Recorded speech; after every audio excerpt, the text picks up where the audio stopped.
বিসমিল্লাহির রহমানির রহিম। আজকে আমি বিফ বান তৈরি করব। প্রথমে আমি বিফ দিয়ে পুর তৈরি করে নিচ্ছি। এখানে আমি গরুর মাংস ছোট ছোট করে কেটে দিয়েছি, আলু কুচি দিয়েছি, পেঁয়াজ কাঁচা ঝাল কুচি দিয়েছি, সামান্য রসুন বাটা, আদা বাটা, সয়া সস, ম্যাগি মশলা, টমেটো সস, লবণ দিয়ে ভালো করে ভেজে নিয়ে উঠিয়ে নিব। গরুর মাংসের পুর কিছুক্ষণ নেড়েচেড়ে ভেজে রান্না করে উঠিয়ে নিলাম। এরপরে আমি 1 কাপের মতো দুধ নিয়েছি। দুধটা কুসুম গরম হতে হবে। এর মধ্যে 1 চামচ ইস্ট দিয়েছি এবং 1 চামচ চিনি দিয়ে চামচের সাহায্যে নেড়েচেড়ে ইস্টটা অ্যাক্টিভ হওয়ার জন্য কিছুক্ষণ ঢেকে রাখবো। 5 মিনিটের মতো ঢেকে রাখবো। আরেক পাশে আমি একটা বোলের মধ্যে 2 কাপ আটা নিয়েছি। এর মধ্যে স্বাদ মতো লবণ দিয়ে দিব। এর মধ্যে আমি দুধের মিশ্রণটা ঢেলে দেব। দেখতেই পাচ্ছেন ইস্ট অ্যাক্টিভ হয়ে গেছে। মিশ্রণটা ঢেলে দিয়ে আমি হাত দিয়ে ভালো করে আটার ডোটা রেডি করে নিব। এভাবে মথে নিতে হবে কিছুক্ষণ।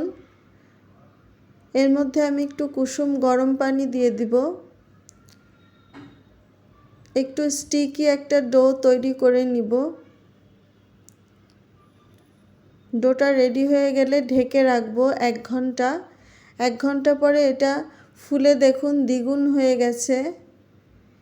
এরপরে আমি কিছুক্ষণ শুকনো আটা দিয়ে মথে নিয়ে ছুরির সাহায্যে কেটে কেটে নিব। সামান্য আটা দিয়ে এটা মথে নিচ্ছি। এরপরে একটা ছুরি দিয়ে আমি ভাগ ভাগ করে নিব, তাহলে সবগুলো ভাগ সমান আকারে হবে। ছুরি দিয়ে এভাবে কেটে নিতে হবে। এখানে আমার 6টা ভাগ হয়েছে।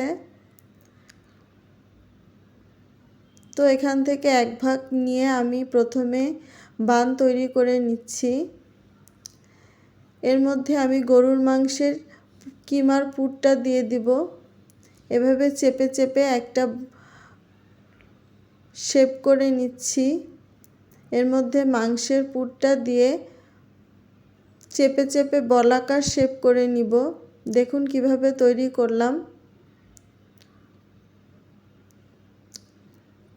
এভাবে মুখ বন্ধ করে দিতে হবে, ভালো করে চেপে গোল বলাকার শেপ করে নিব। সবগুলো তৈরি করে নিয়ে ভাজতে চলে আসলাম। চুলায় আমি তেল গরম হতে দিয়েছি কড়াইতে। ডুবো তেলে আজকে আমি বানগুলো ভেজে উঠিয়ে নিব। মিডিয়াম হিট হলেই আমি বানগুলো দিয়ে দিলাম। বেশ কিছুক্ষণ ধরে আমি লাল করে ভেজে উঠিয়ে নিব, না হলে ভিতরে কাঁচা থেকে যাবে। তো হয়ে গেল আমার বিফ বান রেডি। সসের সাথে পরিবেশন করতে হবে। আল্লাহ হাফেজ। সবাই ভালো থাকবেন। কেমন লাগলো জানাবেন।